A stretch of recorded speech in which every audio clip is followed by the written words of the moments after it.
আসসালামু আলাইকুম, hello viewers, আইডিবুদের পক্ষ থেকে আপনাদেরকে স্বাগতম ধারাবাহিক সিএসএস টিউটোরিয়ালে।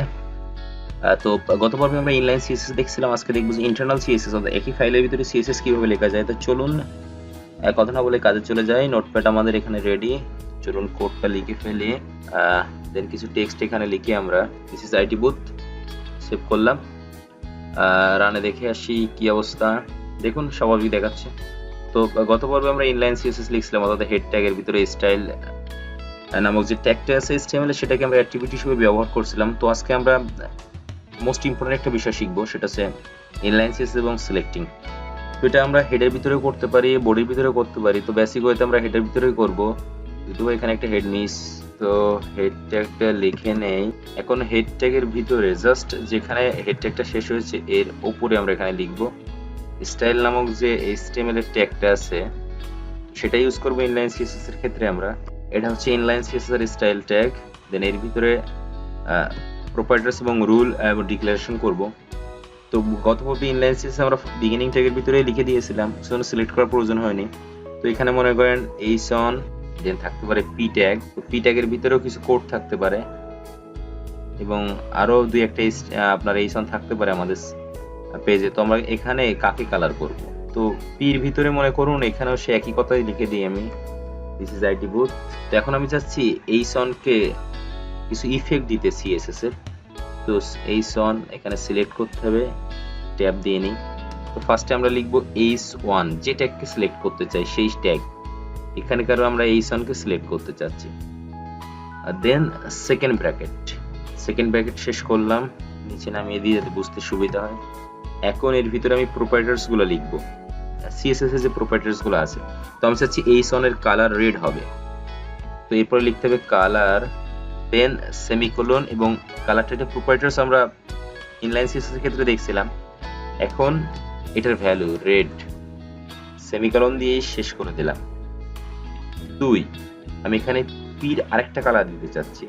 তো আমি চাচ্ছি পি গ্রিন হবে। এখানে খেয়াল করুন, কালার গ্রিন, সেমিকোলন দিয়ে এটা শেষ করে দিলাম। এখন পেজটা সেভ করে যদি আমি রিফ্রেশ দেই তাহলে আমাদের কোড কাজ করার কথা। রিফ্রেশ ফর F5, ফাংশনাল কি 5।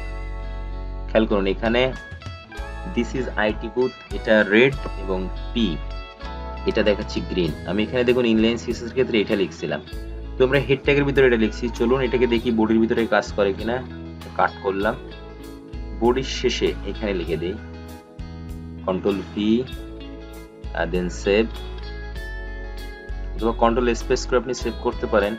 রিফ্রেশ, রিলোড এইভাবে দিতে পারেন আপনি এখান থেকে, এই যে রিলোড বাটনটা, অথবা F5। তো ফাস্টার করার জন্য F5। খেয়াল করুন আমি রিফ্রেশ করতেছি পেজটা, দেন কোড কাজ করছে। তো শুধু যে আপনার হেডের ভিতরে লিখলে কাজ করবে সেটা না, বডিতে লিখলে কাজ করবে। তো ট্যাগের শেষে দিয়েছি, এখন চলুন আবার কাট করে ট্যাগের উপরে দিয়ে দেই। এখানে কন্ট্রোল ভি, পেজটা সেভ করলাম, দেন আমি এগেইন রিফ্রেশ করলাম। খেয়াল করুন কোড কাজ করতেছে। তো হেডের ভিতরে লেখাটাই ভালো, কারণ একই জায়গায় অনেকগুলো কোড লিখলে আপনি আসলে বুঝতে পারবেন না কোনটা HTML এর কোড লিখছেন, কোনটা CSS এর কোড লিখছেন।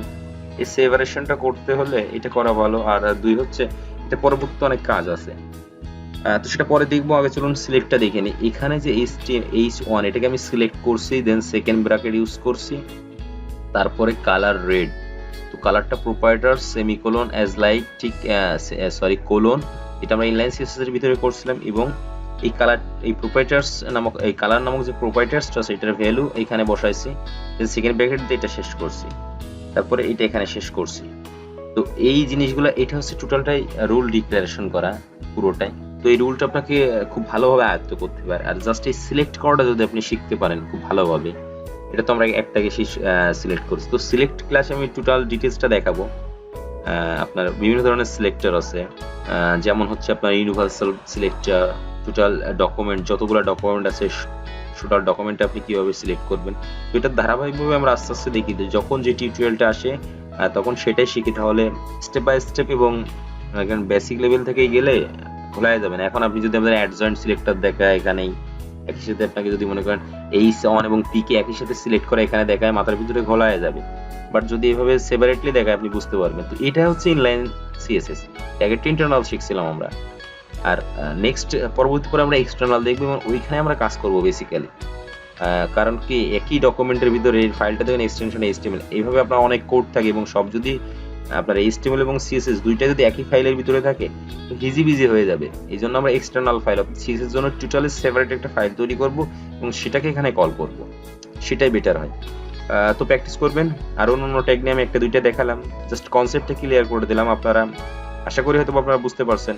আপনারা অন্য ট্যাগগুলো এখানে ট্রাই করবেন, আরো 50-60টা ট্যাগ ইউজ করবেন, এখানে বিভিন্ন কালার দিবেন, ইফেক্ট দিবেন, অন্য রকমগুলা, সেগুলো আপনারা ডাবল3 পেয়ে যাবেন। তো এইটাই আসলে ইন্টারনাল সিএসএস। তো থ্যাংক ইউ ফর ওয়াচিং। আর নেক্সট আমরা এক্সটার্নাল সিএসএস করব এবং ওইটাই আমাদের মূলধারা সিএসএস, অর্থাৎ ওইটা দিয়ে আমরা কাজ করব। ভালো লাগলে অবশ্যই লাইক এবং কমেন্ট করবেন। থ্যাংক ইউ ফর ওয়াচিং, ভালো থাকুন।